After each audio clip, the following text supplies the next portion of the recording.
You've spent your blood, your sweat, your tears, your years building this business. So to let go of the reins is really hard. It is absolutely a challenge that so many people face. You have to be able to say to yourself, okay, first of all, they're not going to do it the same way.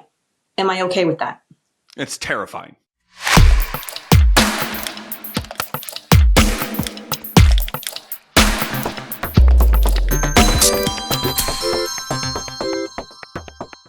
All right, welcome to the Secret Origins podcast. Today, I have with me an amazing friend and one of the most incredible speakers I have come across that knows more about business. I'm setting you up for any CEO out there who is doing that thing where they're so frustrated about, their business operations and why things aren't getting done and why they stay at work until 7:30 at night every single night, 7 days a week. This is Susan Goebel. Susan Goebel is the founder of Scaling Management Consulting Group. Susan has over 20 years of experience helping companies streamline their operations, boost profitability, and become exit ready. Susan, thank you so much for being here today. Nick, with an intro like that, oh my gosh, how could I not show up? This is amazing. You and I talk a lot and we have a lot of fun.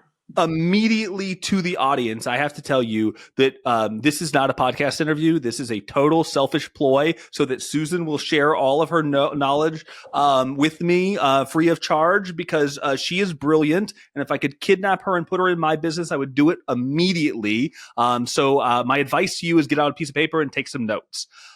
So Susan, I want to start with a big, broad question to kind of define today. You can buy 1 million self-help books on, how to be the best CEO. There's a new widget or program coming out every single week. What do most CEOs get wrong about scaling their business? And how do they start improving their messed up systems like today? Where do you start? It's a great question, Nick, because it's one of those things that so many people come to us. And when they do, they fill out a little application form so that I know a little bit about the business and about them before we hop on a call. And 9 times out of 10, in that form, they say to me, I have a problem with processes. They do. They understand, right? They all saw the movie McDonald's and they said, okay, I have to have systems and processes in place. Clearly. And yes, absolutely, that's right.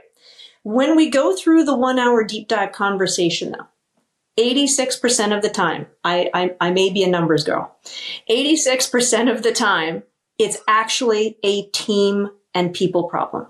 And I'm not saying they're the wrong people. I'm just saying that there's something that's off with either the core values or the person has got an amazing skill set. But if you move them over here in your organization, oh my gosh, you have a superstar. But right now they're okay. It's the people side of things. And the evolution of us, I'm certainly doing it myself, as solopreneur to business owner to chief cook, bottle washer and everything to CEO, it is an evolution. We need different skill sets for that. That's the first thing that we all need to recognize. And graciously, a lot of people that I talk to do understand that. The question is, I get it here. Are we ready for it here? Okay. I love that explanation. And I think that I'm probably not the only CEO who's going to watch this and go okay, I feel a little better. It's not just me. Even in one of our early calls, just conversating, around this topic, I was like, I'm missing systems and processes. And I remember you telling me, or it may not be a process problem. It may be a people problem. And I think that might catch people off guard. So when you talk about it being a people problem and, maybe kind of using we use the EOS entrepreneurial operating system. And it's having the right people on the right seats on the right bus going the right direction does seem to be a challenge. And as a business owner, the other thing that I tend to do in my, my company in its growth stages is I try and expect everyone to work like me and be the Jack or Jill of all trades and take on all these new things, as opposed to giving them some very specific defined responsibility and letting them be good at it and be successful because they don't want to be an entrepreneur. That's why they're not doing it. Am I going the right direction there? Do I have the right thought process? I love it because you are talking exactly the right thing. You've got two different concepts I want to really hit on here. One I love talking about my parents because they are polar opposites to each other in this case. They're perfect for the example. My mother, who is an amazing person, who is so much about being empathetic and about the team. She is a widget maker. She is a great widget maker. If you try and take it out of being a widget maker, you will stress her out and you will cause her to crumble. My father, on the other hand, he is also a great widget maker for a day.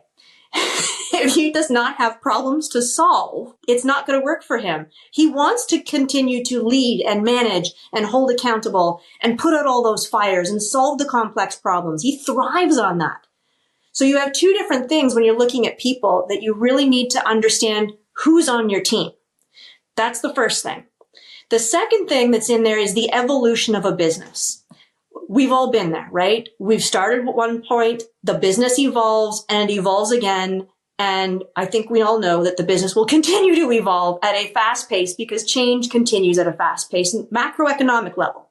Absolutely. So if we're a solopreneur or a small business owner and we are busy, we are fighting fires, we're putting all the day-to-day stuff out, we're doing all the things, we're at 7 o'clock at night, and before you know it, it's 11 o'clock, and oh my gosh, what happened? The kids are already in bed. Oh wait, maybe they're No, they're going teenagers to now and I college. forgot. Exactly.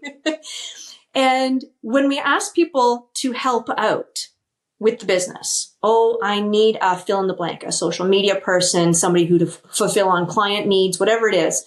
Oh, you know what, Nick? I have a brother, a sister, an uncle, a friend who can fill that need. And inevitably it starts out that way. But when your business gets to be a big enough business, Joe, Susie, Sally, they may not be the right players to continue to move forward in the evolution of the business. Not that they're not great. Please don't hear me and say that. But you need everybody rowing in the same direction. And, I realized once I did one of those EOS a couple of days with my own team and my own COOs because I eat my own cooking. And so I had somebody else look in and be my voice. And I realized when I put together my accountability chart and I was putting it on, I was using sticky notes, who does what, who's got great teams. I had 27 people talking to me. No wonder I was so frustrated. Like you really can't keep all of that straight in your head. Okay, clearly we need to streamline the organization. But how did I get there? Because Joe, Bob, Susie, and Sally, I was like, I just need this person to do this and this person to do this. Oh, wait a minute. Maybe I don't. Maybe we need to fix this for the next evolution of the business. And a lot of business owners do that. And then they're very sad and it's very challenging to say, you know what? Maybe this person is not the right fit for the business in this season. But I love them dearly. They're amazing people. That split is really hard, especially with somebody who has given you so much to help out with. Yeah. So when you come in and you're working with a business owner or a CEO for the first time, there's so much to unpack, right? I'm sure you've heard this, like, oh, Susan, I know you do this a lot, but my business is different, right? Like the thing is that somebody who is an expert from the outside can find those trends, can find those patterns. So I imagine that you deal with this a lot. But unpacking, like, what is the first step? Where do you start when you're trying to streamline operations? What do you need to do once you have somebody like yourself, is that outside person kind of looking in? As a business owner, what do I need to do as a first step? So I'm going to take a step back and say my team is a fractional COO or integrator, if you're using the EOS model. And the reason that that's important is because we serve businesses that are under that 50 million mark, right? If you're over that 20, 25, 30 million, you probably have your own full-time piece. Not that you don't have special needs in around other projects. Mm-hmm. And so I say this from a fractional perspective because it takes us a bit of time longer, right? If you have somebody in who's coming in 1 day a week to get up to speed with the things that we need to do and the things that we need to learn, we are pretty fast. But by the time you're done a month, it's the equivalent of the first person who's been in the new job for a week. And yes. So we always have to be careful setting expectations. So our first 30, 60, 90 days on site with a company is all about understanding the vision, understanding the core values, and starting to really paint the picture with people, process, and profit. And so I like to put problems in those buckets. Okay. It's the people, the process, and the profit, because every problem can be put into there. And It doesn't mean that the solution stays in that bucket. There could be solutions that have impacts elsewhere and whatnot. But as soon as you go in and you start diving deep to understand the CEO, the founder, the owner, and what they need, now you start to create that framework as you're going through and you're learning about the company and the business. And you're right, Nick. You are so right. Yes, everybody says that their business is special. Their business is absolutely unique. But the business problems and challenges are often not unique to them. They've been seen in multiple industries and cases and scenarios. And so we go in as specialists in the business, not the industry. That subject matter expertise stays with usually the team and the CEO until it's time to pass that along. I want to ask you because I think this is such a clarifying moment in this sort of conversation for people, who might be struggling with this problem. What are some of the most common problems that you see all the time in business? Those people who are like, my business is different. You say, yes, your business is different, but your problems are very similar. What are some of the most common problems that you run into with business owners? Can you give me a couple examples? I can. Surprisingly enough. Have you ever heard of the book, The E-Myth? Yes, I have. E-Myth Revisited was one of the first business books I dove into. Which is great. Michael Garber, I've met him. Fantastic individual, lots of fun. He talks about the glass ceiling, the technician who grows a business but can't break through the ceiling. And there's usually a couple of reasons for that. They're usually related to the first two things that we talked about. They're not ready to let go, and they don't know how to properly build a team to support them. Mm-hmm. And when that happens, and we've seen this, it's usually, for those who are listening, it is right around the $1 million mark in annual revenue. Between that 750,000 to 1.2, that's where you're going to hit the chaos that you need to have the expertise to step across that border. When we have companies come in, yes, we deal with that size. We deal with a little bit bigger though. One of the first things that I like to put into place with my team is a cash flow. That sounds like the most boring thing on the planet. It really does. But if you don't have a forecast and you don't have a cash flow, you have no decision matrix to make good quality decisions that will ensure the profitability, sustainability, and future of your business. For our smaller business, will you define that in the you're sitting down and explaining it to third graders? Would you give me just a breakdown of that for me? You hit some key points here, but when you work with a lot of small businesses, and again, there's going to be somebody here who would love to hire you, who's a small company who maybe can't afford to bring you on, or who maybe isn't at that stage yet. But when you're talking to maybe that business owner too, what exactly do you mean by that? Will you break that down for me? Sometime at the end of the year, like about now, you should be sitting down and thinking 12 months out. Get out a spreadsheet, get out a napkin, get out an 8x10 piece of paper. Oh, like that, right? And you want on one side to write down every month, go across the board, January, February, March, etc. Down the side, you're going to talk about the money that comes in and the money that goes out. You are making a prediction. So the first thing you're going to do is you are going to make a prediction for each of the months. This could be your first year. I am actually working with a client right now through an incubator who she's only got 4 months. She and her husband are 4 months in the business. They're making predictions. Guess what tool I made them make? I made them do this exact exercise. What's the gross revenue gonna be, and what are the expenses gonna be? Well, exactly. Money in, money out. Make the predictions, but write down the predictions that you're making, because that's when you then go to the cash flow. Right? So you've got your predictions. You're going to revisit those predictions every single month.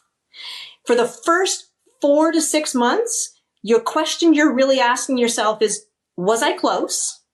Yes or no? If the answer was no, why? Because that will help you refine going forward. Okay, I was off on this. What do I need to look at for the rest of my year as I'm painting this as 2025, for example? What do I need to look at in order to tweak it and make it better? And the next month you do the exact same thing. Was I close? That way you'll get better at making your own predictions. But the second tool is really the key piece for your lifeblood in the business, and that's your cash flow. So out of your first month, you're going to take your money out. You're going to take your money in. You're going to look at it from a bank account perspective. And you're going to say, so I deal with multiple currencies. So I have oddly multiple of these on my spreadsheet. But again, you're just going to take your piece of paper, your spreadsheet. You can do it by month. You can do it by week. You can choose whatever you want, not quarter. It has to be monthly at a minimum. And you're going to write down on this month or this week, I think X amount is coming in. I think this expense, either by month or by week, is going to go out. And at the bottom of those columns, you need to know whether it's a positive or a negative. Do I need to move money around? I want to invest in marketing. Hey, Nick, what do you do? I want to invest in marketing. Can I afford to hire somebody like a Nick? Well, I don't know. Let me go back to the cash flow. What does it look like? Am I in trouble? Do I need to make more sales and focus my time there? I don't know. But these two tools will allow you to remain profitable and keep your head out of the sand for the business. We had a client last year, and the client at the end of the day wound up with financial trouble that we just were too late coming on board to help him with. He and I talked about it at the end and said, if we had been here 6 months earlier, we could have fixed it. But sometimes if you don't know and you don't pay attention to the numbers, and it's not just knowing what the number is, you take it and you say, then now what? So I got this number. What does it mean? What do I have to do about that number? I cannot be the only business owner listening to this sweating a little bit, going like, I know I'm not doing enough. I know I should be doing more. I know I should be, because I think that a lot of entrepreneurs tend to be kind of free spirited, and they move fast and break things, right? Like that was like the mantra of the early beginning of my business. And it was this idea that if I work hard enough, everything else will work out. The money will come, passion never fails. I was definitely that entrepreneur. I probably still am, more than I care to admit. But at a certain point in business, you do have to look at the dollar and cents. You do have to pay attention, because I have been in this situation before where, the company is profitable. We're doing good work. We're growing. We're adding team members. But for whatever reason, the cash isn't coming in, or the cash is coming in later than it should. Or you're looking at like, oh, hey, how do I move things around to like cover? And you're thinking like, oh, all I have to do is just get through this week, or all I have to do is this. Oh, I've got money in a storage account, which again, that's us. We scrolled some money away. We'll just move it over. It'll be fine. Don't look at the problem. And I think that a lot of business owners make that mistake too, is if they just keep their head down and work on the things that they're good at, that the problem will just go like doesn't exist, just like hide from it, right? And what you do and what your team does by putting that down on paper, you can't deny it. If you are off every single month by dramatic numbers, you need to go back and ask some questions. Why are you so bad at predicting how much your expenses are going to be? Why are you so bad at predicting what your cash flow is like, how much cash is coming in? That's scary as a business owner. You need to address that. So you and your team help put the processes in place. You help the people in place. You help business owners think about the problems the right way. But I think that one of the challenges that a lot of business owners face is they fear losing control. They fear handing it off to someone who isn't going to be as good at it as they are right this second. And they're terrified. And so they micromanage that person, or they never hand it off at all. I imagine this is a really common problem. It is. And so it's all about the CEO and the founder. It's usually the founder, right? If it's not the founder and it's somebody coming in the next generation, it's usually less of a challenge. Okay. You've spent your blood, your sweat, your tears, your years building this business. So to let go of the reins is really hard. It is absolutely a challenge that so many people face. You have to be able to say to yourself, okay, first of all, they're not going to do it the same way. Am I okay with that? It's terrifying. It really is. Do I feel like they will do it better than me? Will they improve the process? If they do it better than me, what does that outcome look like? And as you are slowly letting go of these various pieces, it's okay to have the continual conversation with that team member. Inspect what you expect is a great phrase for this. So I'm comfortable, team member, giving it over to you. I'm going to let you do this thing, but I really need to see the outcome before it goes to the client for the first, 20,000 years. Yes. Right. And everybody's got their own strengths. So sometimes, and we do this on our team, we use different behavioral pieces. One of my skill sets, I did something called SEMA. I don't even know what the SEMA stands for, but it's about motivated abilities. And it's all about the stories from your past really paint a picture of the future, which was kind of interesting because we just did it this year. And it talked about the fact that my history, I'm the person you throw spaghetti at the wall and you say, go fix it. Right? Okay. And I'm okay with that. I'm okay with chaos. I'm okay with totally not knowing and just throw me in, boss. Okay. But like my mom, that's not everybody. And so you've got to be able to hand things over and hand it over in the appropriate way to the right team member, which means maybe you need to know a little bit more about them than their hard skills. Right? You need to know their EQ. You need to know what motivates them. You need to know what they want. People need to be trained for a role. They need the time to be able to do it. And as an owner, you've been doing it for so long, you've forgotten what it's like to start. Yeah.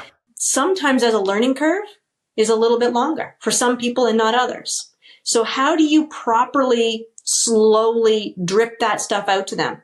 Or do you want the person in there that you go, listen, I'm walking away from this job. Good luck. You kind of mentioned about needing to know, what motivates them. We've used DISC. I've really enjoyed, Strength Finder. The Saboteur Index is one that I really enjoyed. That one hurt my feelings a lot. But I feel like those personality quizzes are really great because I've gotten to know myself so much more by the time I turned 40 than I did as a young man, trying to figure out why I didn't fit into the corporate environment or why I wasn't a great employee, or why I really struggled with repetitive tasks. I didn't do that. I've joked for years that if you were going to build a personal hell for me, it would be building a ship in a bottle.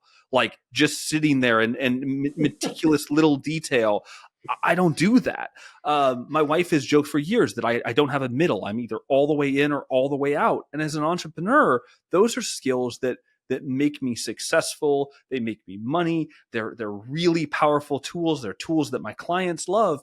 But as a business owner, it puts me in a really difficult situation sometimes because I do need that counterbalance. I do need that person. They refer to them actively as Nick promises. I'll be in a meeting. I'll be like, yeah, Susan, I'll send you that. That sounds great. And they're like, Nick, did you even write that down? I'm like, oh, yeah, no, but I'll remember. And they're like, Nick, no, you won't. Somebody has to be there covering the bases. And so I've built systems around my business for years to band-aid those, but I don't know that I've ever really addressed some of the biggest problems from the scale that you're talking about. Is if you want to get to the point, and I think that you specialize in this, of helping an entrepreneur build a business that is not only scalable, but something that they're able to step away from, a business that they're able to sell someday.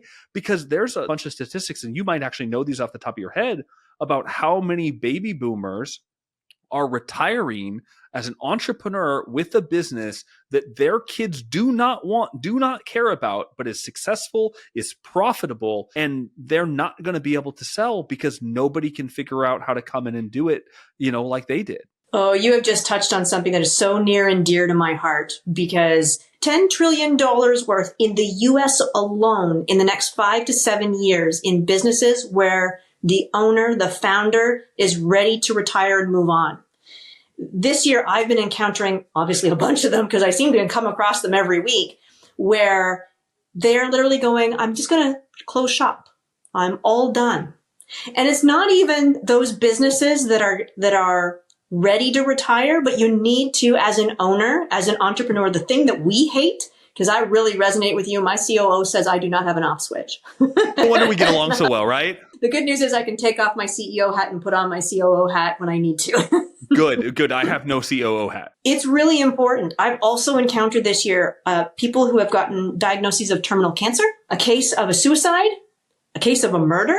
How does your business survive? And for many of us that have families and want this to be a legacy, how do you make sure that that is taken care of if you suddenly tomorrow get hit by a bus? Yeah. What do you do? How do you make sure the family is taken care of? And that's a continuity piece. And so it's really important in order to use valuation elements. So we've actually incorporated this year into our business, where we use valuation pieces in order to look at the operational levers in addition to the expertise that we have.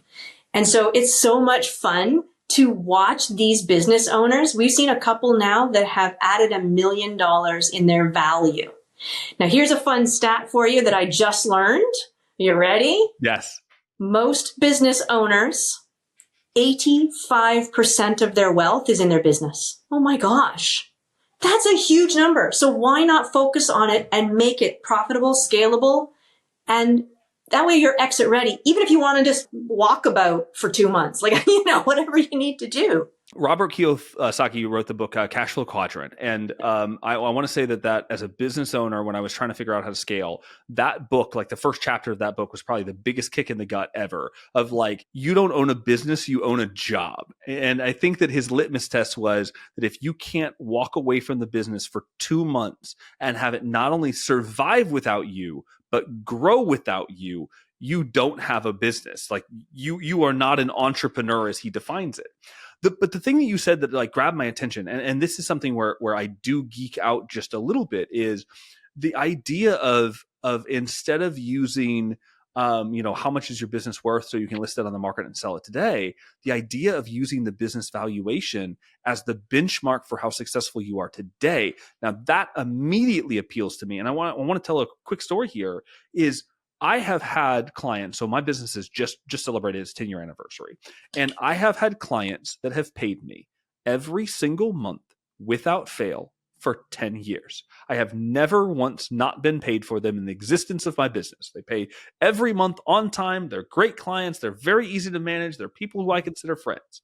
However, if you come run a business evaluation of my business, I have no signed contract with them because I've got a 10-year relationship with them. The bank doesn't care about that. Is make-believe money. There is nothing that tells the rest of the world that they are going to pay me next month. No one would ever know that. They would never assign any value to it at all. And we have just really started implementing some contracts that have the type of value that is, let's say, sellable or transferable, that you could take that into consideration in a business evaluation.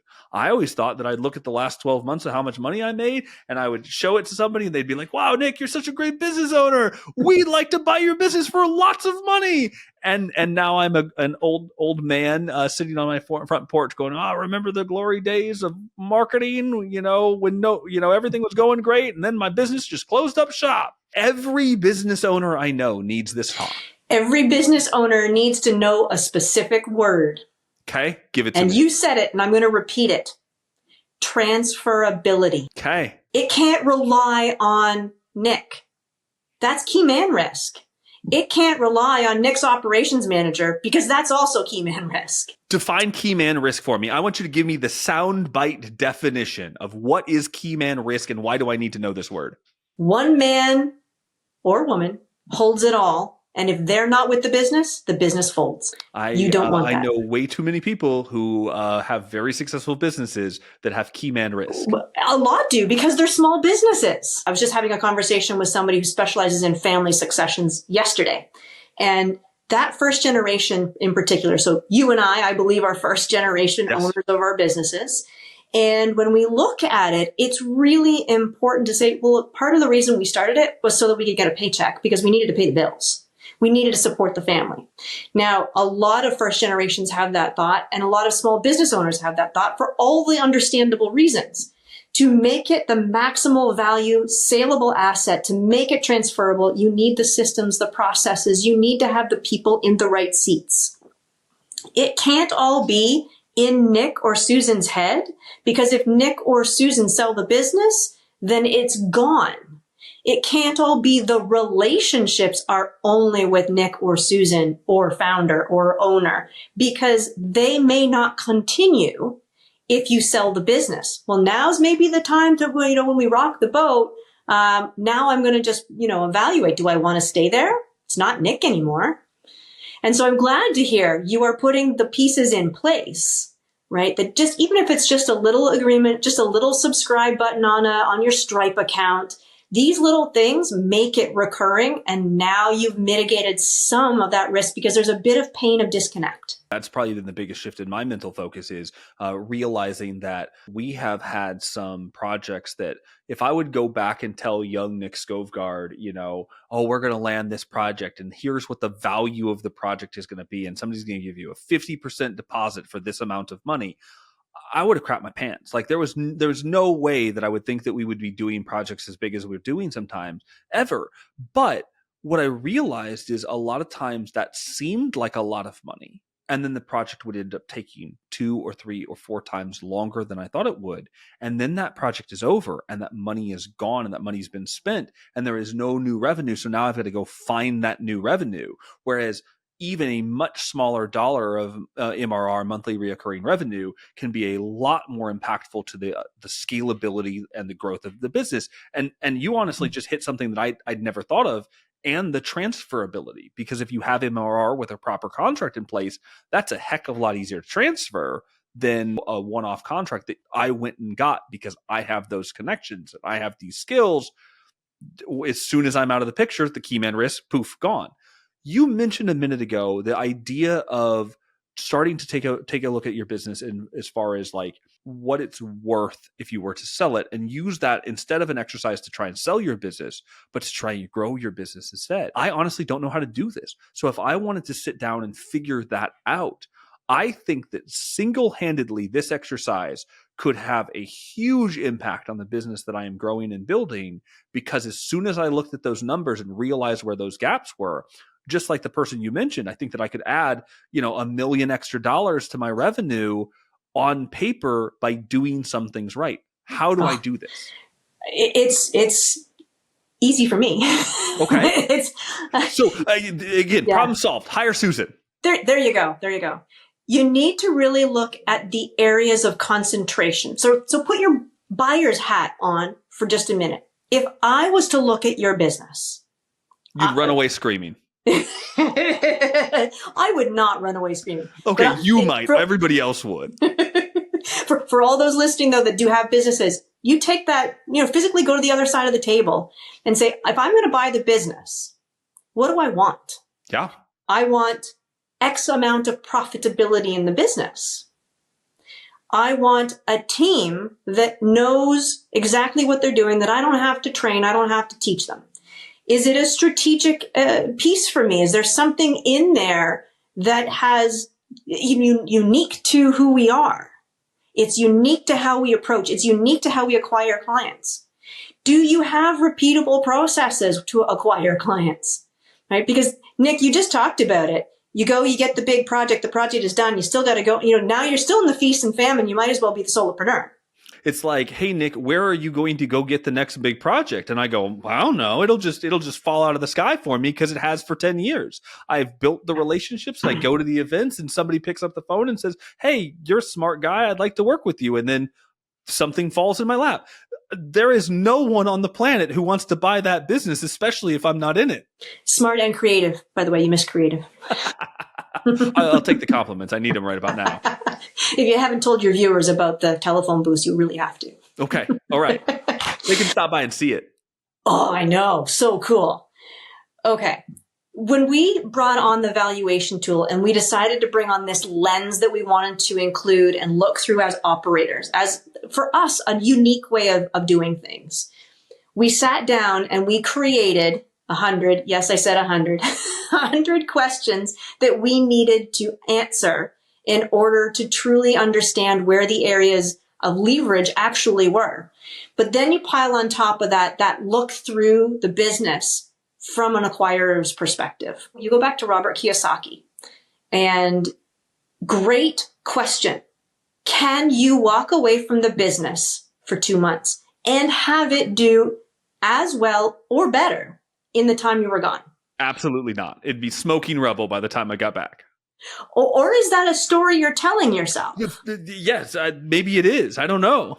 Back to those parts of wanting control, right? Us as startup entrepreneurs, we're like, yeah, I love the chaos. Bring it. I feel like you're peering into my soul right now. Let's have some fun with that, right? I mean, not the soul peering part, but the startup and the chaos, and you got to fix this and tweak that, and that's not what an acquirer is going to want. The acquirer really wants the stability. We had one client this year who I was so excited for them. After 10 years in the service industry, they were able to go away and visit their daughter at university. Isn't that exciting? It was 2 weeks, but it was the first time in 10 years because they had now the systems, the processes, the people. Susan, I feel like there's so many places where like I can connect with a lot of the people who are like your ideal client. And I'm going to share this story. And I feel like there's so many entrepreneurs out there who are going to go like, yep, been there. I will never forget. I was trying to like hide the fact that I was going on vacation, right? Like I would leave and I wouldn't tell anyone. Like all my friends are like posting their cool vacation photos. Like I'm like taking pictures of my office to post while I'm on vacation so people just think I'm home, because I don't want any client to think I ever left their account and that I'm not taking care of it, even when my team was. And I will never forget having to have like a really serious, like mission critical conversation for a fire that I thought only I could put out underneath a roller coaster at Disney, not realizing where I'm standing. I'm trying to have this really serious conversation, and then goes whooshing over my head. And now I'm like trying to run down Disney Main Street, figuring out like how to hide from all the noise. There's nowhere to go at all. And of course, whoever's on the other end of the phone, and I don't even remember who it was, is like, "You're at Disney on vacation, aren't you?" And I'm like, "Yes, I am." I'm like, this is really important. I'm like, "Yes, I do." But, like that's not how good businesses run. Good businesses, Fortune 500 businesses, their CEOs go on vacation. Their CFOs go on vacation. Their key, the airline pilots go, the important people in the business take week and 2 week vacations, and the business keeps going. People quit. They get sick. They leave the company and the business keeps going. And as small business owners, I think we make this excuse that like, oh, well, I'm a small business, so it's okay if it's all me. Yes. And sometimes it truly is something that only you can fix. And sometimes it's a story we're telling ourselves. I want to add, just as you were telling that story, which I truly love, that client should have felt very privileged. You took the time out of your vacation while in the middle of Disney with your family because you knew it was important. Yeah. Concentration risk doesn't only happen inside with the team. One of the other pieces that we touch on when we're going through evaluations is, okay, where's your top 20% or more of your revenue coming from? Is it one or two clients? That is a concentration risk from a transferability problem. Yes. Right? You don't want it just to be that one or two clients. And so back to your MRR, your recurring revenue, that's a good thing because the ebb, the flow, it's all mitigated by having that piece, by having the recurring revenue. And I'm sure if I asked you the question, hey, Nick, in your business, do you have one client that brings in 20% or more of the revenue? And so you put in plans in place to deal with that. You have to then just acquire more clients. You might have to change a product, add something. Yeah. As long as it's on your radar, then you can address it. Back before I became a CEO of my own company, I was working in the pharmaceutical industry. And back in 2008, we had a marketing agency that we absolutely loved. And I didn't realize it until 2008 when we had a problem in the company where, R&D in pharma takes a little bit of capital, usually 1 to 2 billion in order to bring a product to market. It's just a little. And so when the financial crisis hit, we had just closed or just about to close. It was right on the cusp of signing a $30 million investment deal with a fund. The markets crashed and they went, oh, I don't think I can do the full 30. That was going to carry us through as a company. So now you don't have it. Now you've got to be able to make cuts and create operational efficiency somewhere. And unfortunately, this one marketing agency, we didn't realize until that time, and I don't think he realized, that we were 80% of his revenue. You have so many of little turns of phrases that I have to just stop and point out. Operational efficiencies is such a beautiful way to phrase, a challenging thing in business. So I just have to pay you that compliment. But yeah, if you have one client that is 80% of your revenue, you have to be prepared to go out of business, because if anything changes, if that client goes out of business, if that client just decides they don't like you anymore, that's a tough pill to swallow. Plus, one of the things that I've learned probably the hard way in this is when you have an outside or disproportionate income stream coming from one single place, you tend to cut corners to take care of that client or that revenue stream that you wouldn't tolerate from anyone else. You bend rules, you let them pay invoices late or whatever it is, and that is a really big threat to the transferability, the scalability, the viability of your company, because now you're undoing systems and processes to nurse this little like nest egg of revenue, and that's not scalable. Which brings us right back to a core value conversation. At the end of the day, your vision, your mission, your values are really important as your owner, and you really want to make sure that whatever those are, they're clear to you. They're clear to everybody on the team, and you actually follow it. Yes, there's going to be the odd thing that comes up. But there's a lot of people, as they are growing a business, they slap a bunch of words on the wall. And I'm going to tell you, my pharma company did this every 2 years. I was literally telling this story this morning, so it's funny that it's coming up. Every 2 years, they would slap these words on the wall. The pharma company, by the way, is gone, right? So 10 years ago, I got let go in round one of that. And that's what launched my entrepreneurial piece. But you can't just slap these words on a wall and go, this is what we are today. That doesn't mean anything. Yeah. Okay, great. Well, how does that show up? And are you going to actually live by it? Are you going to say, look, we know, and Nick, you're a marketer, and you know how important it is to really talk to the avatar that you serve. And make sure that when you're bringing on clients, as much as it is bringing on team and matching those core values, that there is a match there, because that makes the 10-year-long relationship that you wind up having. Yeah. Yeah. So before we run out of time today, what I would like to do is some rapid fire advice. I feel like you are so full of, small bits of wisdom that make somebody rethink what they're doing. And you've done this to me over and over in the 45 minutes that we've been talking so far, is you have all these bits of wisdom that you recognize these patterns in business owners. You recognize these pain points. You recognize these challenges. And I'd love for you to do some rapid fire that is going to apply to the audience as a whole, right? Whether they're small business that, isn't to a scale where they could bring somebody like you on, to a business that is your ideal client, to somebody who is, that $20 million plus that is kind of out of your specialty zone. Rapid fire advice for them. And then I would really like to kind of close on, who ideally is a perfect fit for you. So can I have your top 5 pieces of advice for business owners? Hit me with a list. Know your numbers, please. Now that you know your numbers, actually take the time to review them and ask the question, what do I need to do about those numbers? Mm-hmm. Make sure that you have taken the time to deal with your finances. Do not become the ostrich in the sand, okay? When you're hiring people, everybody likes to go, oh, I have this need, and I bumped into this great person at the grocery store, and I'm going to hire them. I had people do that once when I was a COO, and we had to stop that. Take the time to look structure first. You know the EOS model, and so this is the people analyzer and the accountability chart. Take the time to plan. Structure first, people second. And the last one, spend your time, it's one of my favorite things to tell people to do, thinking time. So if you've never heard of Keith Cunningham, who is actually Rich Dad for the Rich Dad Poor Dad books, Keith Cunningham has a book out there, The Road Less Stupid. I hope I can say that word on your podcast. I apologize if I can't. There's a lot of words you can say on my podcast. Thank you. And it's all about thinking time and making sure that you take that quality question, and he's got 700 in the book. Improve your business. I love it. I don't think that there's a single person who would listen to this podcast who has a business, who's an entrepreneur, who wouldn't want somebody like you on the team.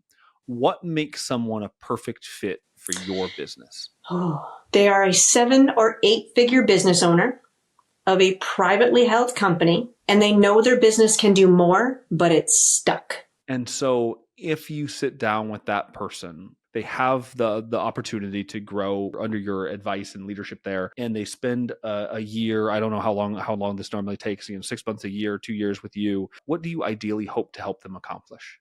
We want them to buy back and reclaim their time, feel passionate about their business again, and see the value and the growth continue to improve. I like it. It's our mission. So I have one more that I have to ask, which is, for all of the companies that aren't quite big enough to work with you, maybe they don't have the budget, maybe they don't have the size or sort of the capability just yet, what advice would you give them? Is it a book referral? Is there a version of what you do on a smaller scale? Is implementing an EOS system or something like that? What's something that another business that's not quite at your level yet, what do you where do they start? First, we do blocks of hours, so don't necessarily assume that. Okay. 2, EOS is great. You probably should have at least 5 or 6 team members in order to implement the EOS system, but Traction is a good read by Gino Wickman. Another good read, if process and being stuck in the day-to-day and finding information in your business is part of the challenge, then I'm going to recommend Nick Sonnenberg, Come Up for Air. Really good read about the processes that you should implement. I think you should watch McDonald's because it's kind of a fun movie. In particular, the scene where they design what they do, that was really cool. I'm just going to say that's great use of a tennis court. I actually haven't seen that movie, so I'm going to go watch that. Oh, you got to do that. Top grading, if you need a good read for people problems and challenges. Anything else? I do like Simon Sinek as someone to watch on YouTube. And Diary of a CEO as a book was an interesting read. And I forget, I'm looking at it over there, but I'm kind of forgetting. And the other one from a more marketing strategic standpoint, and this is going to be funny, is Malcolm Gladwell. Okay. Blink, Tipping Point. They are applicable principles that you can use in a lot of different ways in business. I love it. So I have to tell you, I know why we get along so well. I founded my company based on Simon Sinek's Golden Circle. People don't buy what you do, they buy what you do it. I absolutely ran with that. I've always loved that sentiment. The only thing I've ever said worth writing down or repeating was the secret to life is to put so much good out in the world that it cannot help but find its way back to you. I have firmly always believed that if you go out and you help enough people and you put good out in the world and you find good people to be around, the dividends will always find you every single time. And I think that, adding systems around that and adding scalability is where a lot of entrepreneurs struggle. And I think the fact that you offer that is incredible. The last question I want to ask you, it comes from a young entrepreneurship program that I taught called Jackson County CEO through the Midland Institute of Entrepreneurship. And I would ask all the speakers this, and I think that you are uniquely qualified with all of the businesses that you coach and all of the things that you could do. If you could go back and talk to your 18-year-old self, what advice would you give you? Don't be afraid to make the mistakes you're going to make. There's a handful of them. There's a handful of them that you beat yourself up about, but you learn from them. And you move forward. I don't think you could possibly know how much I needed to hear that this week. So that is an incredible sentiment. Susan, thank you so much for taking the time to do this. For anybody who wants to connect with you, wants to follow you, wants to find you on LinkedIn or something like that, where are your socials? Where can they go to get more information about your company? Well, we have a website and we have a LinkedIn. I have a LinkedIn profile. Do you have a place where we can drop that below in some comments, descriptions? We can absolutely make that happen. We'll add it to the bio for sure, but share your website just so we have it. You got it. www.scalinggrp.com. All right. I cannot recommend if you're struggling with these problems, I promise you, you will not regret a call to Susan. Susan, I think that you do a lot of introductory meetings with ideal clients. The first meeting doesn't cost a whole arm and a leg or anything like that. They can come find out if they're a good fit for you. I think it's free, actually. Free. That's a powerful word. So I cannot recommend that enough. Susan, you have been amazing. Join us next time. We have amazing guests coming up on the Secret Origins podcast. Susan, you have been fantastic. I can't wait to talk to you again soon. Nick, thank you so much for the invite. It has been a pleasure and so much fun today. All right.